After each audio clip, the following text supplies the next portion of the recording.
Hi there, welcome to Something Artsy.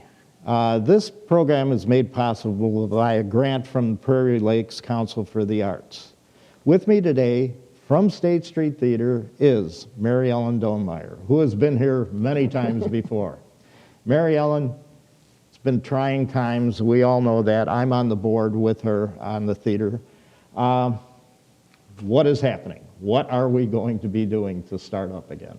Well, I like starting on a positive note. And yes, we are going to be starting up again. And yes, 2021 is going to look a whole lot different than the year that wasn't 2020. But anyway, yes, we've had a lot of experience with now moving events around. And so, and then this goes on a little later in the year. We do have other events, some plays and so forth that we'll be rescheduling. But Looney Lutherans will be taking place. It was rescheduled from December to now it'll be on May 8th, Saturday, May 8th. And there too, tickets for students $5 and or $8, and tickets for adults are $12.50. Wow. And the tickets that people already purchased for this event, and we had to postpone it, will be valid. So no need to worry about that. Just bring the tickets that one already has purchased. And then finally, and Tom knows a lot about this, Tom, because you were both, you and your wife, Deb, were responsible for putting together a fabulous set. Set construction, yes. Web, and also being a part of the play, being an actor in it. So Charlotte's Web has been rescheduled for this spring. We did some juggling. You know, when you do plays and bookings, you generally book these things a year in advance. We purchased Charlotte's Web licensing over a year ago. Right. And so we have to renegotiate things and so forth, and we were able to get the licensing to carry through, and we are going to be rescheduling that for April 16th to the 18th. But I wanted to touch especially because people are very concerned now about distancing and masking and all of these things, on what our producer and director, Brenda Nielsen, a veteran producer, who was producer for Charlotte's Web, as well as Wendy Tuttle, a veteran director, the way that they schemed things so that even through 6 weeks, 8 weeks of rehearsal, people were distanced. Yes. They had their own individual mics. They were sanitizing continuously. And the then way Tom, we tell constructed about the set. We constructed the set in such a way that we distance each group apart from each other. My wife and I were the sheep and the lamb. We were the closest one together because we're a married couple. We were together all the time. We had some other people that were individual. They have their own individual little spot on the stage, and they were designated and kind of quarantined into their own area. There's one other twosome. When we set that up, we set up even backstage a separate wall to keep them apart. Again, it was masks on until we had to get on stage. Then we did, so we could get our expressions and everything, have the mask off, only then, and then we put masks back on. And we're kind of trying to make an example to everybody that comes into the theater also. It's difficult to keep masks on, yes, we know, but it's even more difficult when you're acting on stage to keep it on too, and we tried to do as well as we could. And we've set up the theater so that we can distance everybody. Groups, if they're in their own pod, as they call it, can sit together, but there will be a 6-foot distance all the way around them from the next couple. Okay. Right. I was impressed with the logistics that went into planning this so that could happen and take place. So people would feel safe, our volunteers, we call them our staff. Nobody's paid, but nonetheless our volunteers, staff, and everyone could feel safe. Correct. And know that they are safe because of the extra efforts that went into it. And then, I guess if we, that was 2021, that's just a taste of what's going to be coming down the pipeline. But talk a little bit about this past year. Again, as I mentioned, it was 2020, the year that wasn't. We'll have a newsletter coming out shortly, and in there is an article entitled 2020, the year that wasn't. So we had probably about 20 plays and rentals and bookings, all of which had to be canceled and rescheduled, all of which represent dollars that were already outlaid for this particular event to happen. But just as an example, with rentals, we had Elvis, we had the White Sidewalls, we had the Mankato Ballet, we had community concert, New Ulm Area Community Concert. Those are the types of rentals that we had to postpone. And then there were other events like, I don't know if many people realize, but we have a new orchestra that is in the process of pulling themselves together. Right. And State Street Theater is serving as their fiscal agent and providing space for them to rehearse. Well, they haven't even been able to get together for practices, There's a lot of lonely instruments sitting downstairs there. Right. It's sad to see. Yeah. Yes, yes. And we had 2 concerts scheduled for them that, of course, had to be postponed. And they're going to need some time to get together and up and running again, but we'll get those rescheduled for next year. There were 4 plays that did not take place. And then, of course, there were many bookings, as I mentioned before. But we didn't just sit back, as you know, Tom. We didn't just sit back and do nothing. We tried 2 events that we called Music on the Steps, where they were free and people could sit on the front lawn, and we had musicians there and had good attendance. Very well received. Yes, it was very well received. Wonderful free will offerings. Unfortunately, it was raining at setup time for the second one, so we did move everything indoors to protect the equipment and not certain of the weather. So we did those types of things. And then we have a fabulous director of marketing, and Carolyn Borgen put together, working with these wonderful people here at NUCAT, some virtual presentations. We had a social hour where we went to the various bar restaurants. And of course, the best one was Applebee's. Oh, no, I would argue with you. The best one was social. I was there. I was at Applebee's. And so we tried to do those types of things to let people know that, you know, we're still positive alive. in this. We're still kicking. Yeah. Yes, yes. So we did those types of things. And then, Tom, there's another artistic venue, if you will, it's been in the process for several months now. Dr. Dan Grebner, retired physician here in New Ulm, has turned himself into a fabulous historian doing work for Brown County Historical Society. And he volunteered to take on doing the history of the former New Ulm High School and as well State Street, what is now State Street Theater. We have been working together, pulling pictures, a committee has been, photos and so forth, and there's going to be a gallery at the theater along the hallways that will depict various points of time in the history of that particular site. And so the work that's going into the photographs that are being put forward and so forth is going to result in another artistic venue, if you will, in the community right there at the State Street Theater. It'll be fantastic to have that up. It really will. It will. The site is on the National Register of Historic Places, and one of the obligations that people who are caretakers of such sites is that they actually interpret the site and make it available to the public. So this will be our effort, State Street Theater's effort, and thanks to donations of volunteers, we are able to afford to put that together at this point in time. So we're looking forward to being able to launch. It will be called, and this has been a close-kept secret, the board knows it, the Glotzbach Gallery. Not only because of George Glotzbach, but because of his father, Linus Glotzbach, who was WPA Commissioner Director and made possible this particular WPA project happening in New Ulm. So we'll be recognizing that family and their legacy here in the There's so much history involved in that little building. It's unbelievable. Yes. But yeah, it'll be great. Right, right. So that pretty much takes us in through the year that wasn't, and into 2021 with all the things to look forward to. We all hope it will be a much more active, a better, a much more entertaining year than 2020 was. So, well, Mary Ellen, I thank you. And could I, just because there's 3 entities that I want to extend appreciation to. Yes, exactly. You know, this has been a tough year, and even though we are a business, we buy product and inventory, we hire musicians and so forth, we're not necessarily a business that's recognized when it comes to the various grants and programs that are out there, understandably, because the focus has had to be on the need that exists socially at this point in time.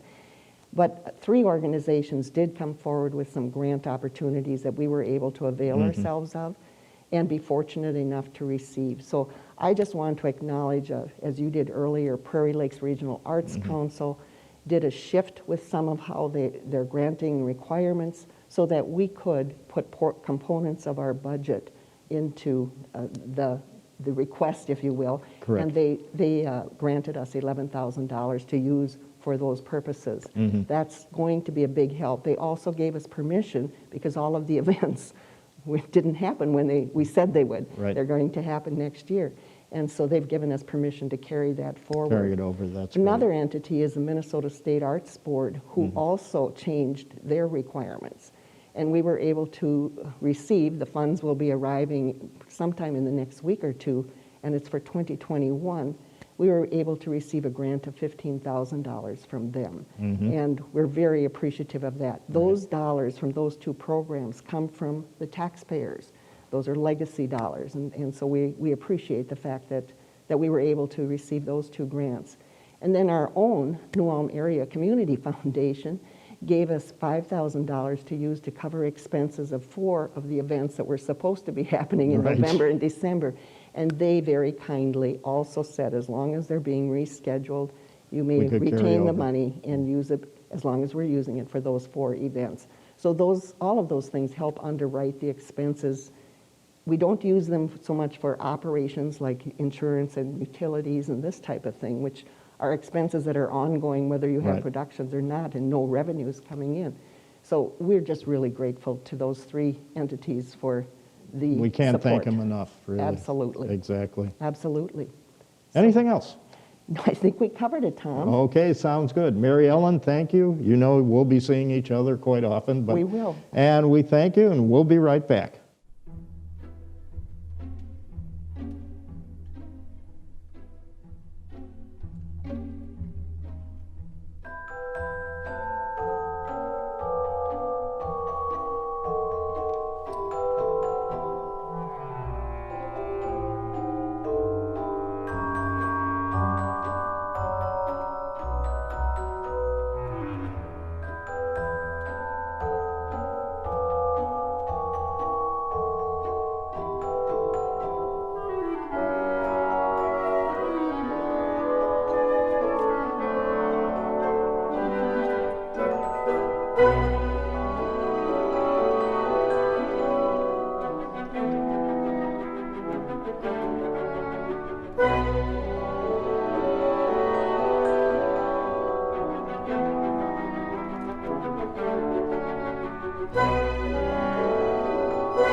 And I'm a musician from the Mankato area.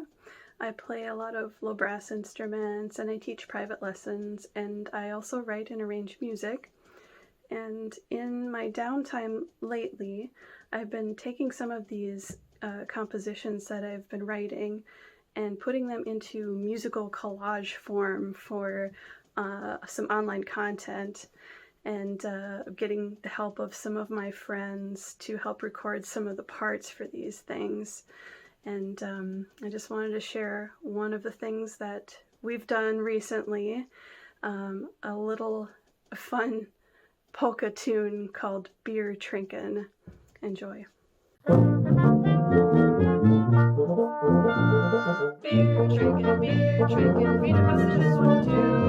Beer drinking, trying something new. Beer drinking, washing it all down. Beer drinking, let's go to town.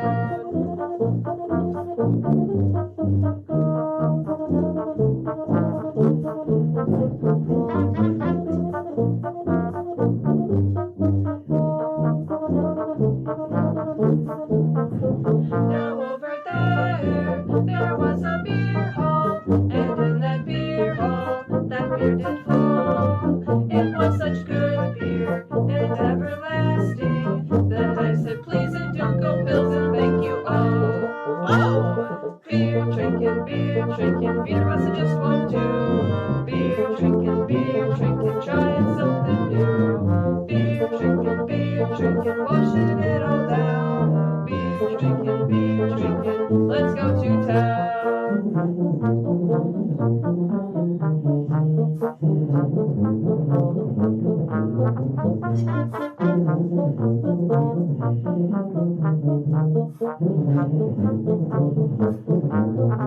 Since then I've returned with heart still pining for the great beer hall, its taste and smells. But did you know that the next town over has got a brewery and beer hall that's called Shells? Shells! Beer drinking, Wiener just won't do. Beer drinking, trying something new. Beer drinking, washing it all down. Beer drinking, let's go to town. Beer drinking, Wiener just won't do. Beer drinking, trying something new. Beer drinking, washing it all down. Beer drinking, in New Ulm town. Beer drinking, Wiener just won't do. Beer drinking, trying something new. Hi again, we are back. And with me is Leroy Tanner from the library. And your position again? I'm the Programming and Technology Services Librarian. Okay. What do you have for us? Well, as you know, this year has been a little bit strange for everybody involved, and so we've had to really adapt our programming as well as the services that we're offering, but we do have some great things going on here in December. First of all, on Saturday aired our St. Nicholas Day celebration story time, and that's available for viewing online through our YouTube channel, which you can access there.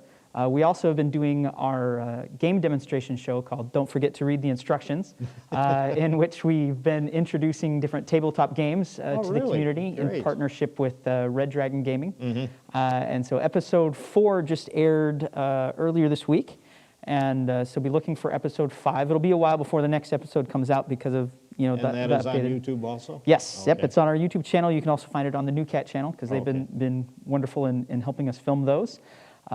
Next week, we have 2 workshops available with Minnesota author Christopher D. Schmitz. Thursday afternoon, we'll have a writing workshop. So if you're interested in writing fiction or nonfiction, things like that, that will be available. As well as later in the evening, we'll have a storytelling workshop. And so that's has a little bit different angle to it. And so I think both will be good. We've got a number of people already registered for them, and I hope they enjoy those programs. Last week, we had the filming for Robert the Magician. Came and did a kids' comedy magic show, and that's going to be airing on Saturday, this coming Saturday the 12th, and it'll be available for 2 weeks until December 26th. Okay. And so that's also available. And then we're also having a noon Year's Eve virtual party for the kids, and so it's going to start on noon on December 31st, hosted virtually, and they're going to read stories and do dancing and singing, and so that should be a lot of fun as well. We're also very excited to be offering a new resource for our patrons called Creative Bug. Have you heard of that before, Tom? Yes. Okay, excellent. Well, for our viewers, it's you can try out a new hobby. You can learn how to paint and knit, crochet, all sorts of things. It offers online video arts and workshops. There's over 1,000 different video classes that you can take, and it's unlimited access. It's amazing, though, yeah. Wow. And so there's all these courses on different art mediums and techniques, all for free, available through our regional library system. We were really excited to pick that up. So we have quite a few things going here in December. We'll still also have story times released online every Monday for the kids. And then looking forward to January a little bit, we've got our winter adult reading program will be coming back around. And then we also have 2 author visits coming up in January. So we'll talk about those next time as we get a little bit closer, but look forward to those too. What I miss most about being down here is the film series, and we know we can't do it now, but it's always fun to come down and see Clay in here working with the films and everything, and it's Clay and Steve, and it's just amazing. We've seen some great things down here. Now also, there's a little something that I was just involved with also coming up around Christmas time. Yes, that's right. We've got our Stories for the Season series that we're partnering with State Street Theater on and NUCAT, in which we're sharing stories related to Christmas and the season, both fiction and true. So there's some good true stories there. And so those will be aired on NUCAT and available for online viewing as well, starting on December 21st. And they'll run the one-through viewing on December 25th, but still be available online after that. Sounds great. Okay. Anything else? We're just so very grateful for the support of our patrons and the community. We love seeing you here. We are open to the public. I was going to say, please come in. Yes, please come into the library. We're open Monday through Saturday, Monday through Thursday from 9:30 to 7, and then Friday and Saturday from 9:30 to 5. If you're in one of those high-risk categories for COVID, or you're not quite comfortable coming into the building, we do offer curbside pickup.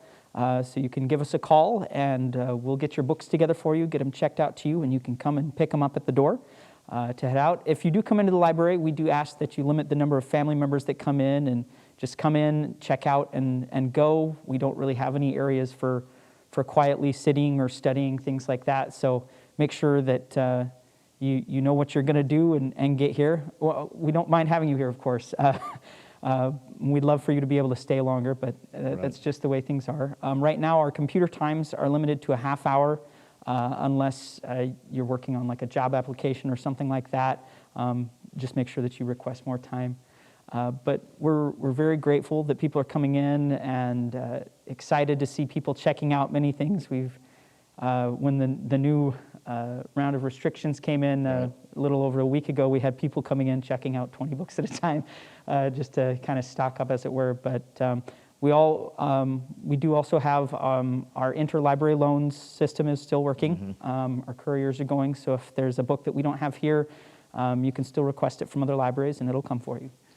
It's like I told my wife when we came in the other night. The resources are still here. It's just a little different situation, that's all. So please, come to the library. They are open. Yep. Well, Leroy, I thank you, and hope the year gets a little better. Me too. Thanks for having me, Tom. Hi, everybody. My name is Benji Inniker. I'm the Executive Director of Pro Musica Minnesota. And I'm Bethel Balgi, the Artistic Director. And thank you for listening to us here. We just have a couple updates and kind of where we're at with Pro Musica Minnesota Chamber Music. So to kind of kick things off, we just wanted to thank you for tuning in to our last series that we had, our last virtual concert that we had in the fall, and then the subsequent virtual vignette videos that we do that we're so thrilled have been reached by 17,000 people and have been viewed for 140 hours or something like that. It's just been remarkable what the outreach is. And so if you haven't seen all that, it's still there available to you, and we would love for you to go and check that out. Probably the easiest way to get to it is through our website. It's promusicamn.com, and then that'll lead you to our YouTube channel, and it's all over our Facebook and everything. So I just wanted to thank, from my perspective, Bethel here, Artistic Director, for performing in that, as well as Gabrielle Campos Zamora and Silver Einamai for that beautiful performance. And we're looking forward to kind of the next stage after that great performance. Yeah, thanks for those words, Benji. And I call it the silver lining of COVID, are these opportunities now to actually record and get the music out to even a wider audience. And as a performer, I love having this opportunity, this possibility, and performing with my friends, and then sharing the music with everyone. I think that's a neat opportunity for chamber music as well, because we talk about all the time, like, what makes chamber music interesting and special, and it's that ability to get right close to the performers and kind of the intimacy of that music, and doing things on video and recording is a interesting way to literally bring you very close to those musicians and those performances, which I think is pretty cool. Yeah, it's a different way of experiencing the chamber music. And that said, we're looking forward to seeing everybody live again and having that unique experience as well. So, yeah, we had originally planned to have a concert at the end of January 31st. So if you've seen some advertising, we have actually changed that date now. This concert, which will be with Minnesota Orchestra, principal cellist Silver Ayanomai, and also the principal clarinetist Gabriel Campos Zamora, and myself. That concert is now going to be March 7th, so Sunday, March 7th. And I ask that you just watch for more information on our website, and we'll be getting information out to you through Something Artsy as well. More details on that current concert as that date approaches. And of course, after our March concert, we're very much looking forward to building the momentum of a busy spring coming up here, because then mid-April we have our next concert. And would you like to introduce that one? Sure, yeah. So in April 11th, we are having another cellist. He comes from Wisconsin. His name is Perry Karp, and he's associated with the Pro Arte Quartet. He is also a professor at UW-Madison. And we will be also joined by Catherine Worster. She's a local soprano, and she teaches at Martin Luther College. Phenomenal soprano, so I'm very excited to work with the two of them in April.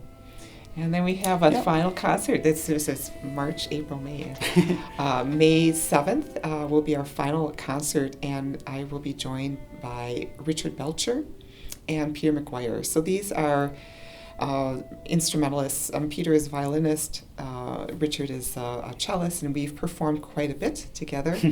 And we'll be bringing Mozart and Jennifer Higdon and Brahms to that concert. That'll be our season finale. Yeah, definitely. And to make it all happen, I just want to give a shout out to the Prairie Lakes Regional Arts Council and the Minnesota State Arts Board for some very generous grants that we've been allotted in the very recent past here. So thank you to those organizations. And when you see those organizations out doing things, please support the work that they're supporting, because they're making a lot happen in a really strenuous time. So we're very thankful for that. Yeah, and the New Ulm Area Foundation gifted us as well for our virtual concerts, so we're very appreciative of all of that. So follow us on our website and on our YouTube channel, promusicamn.com, and we look forward to seeing you in the near future. Thank you very much.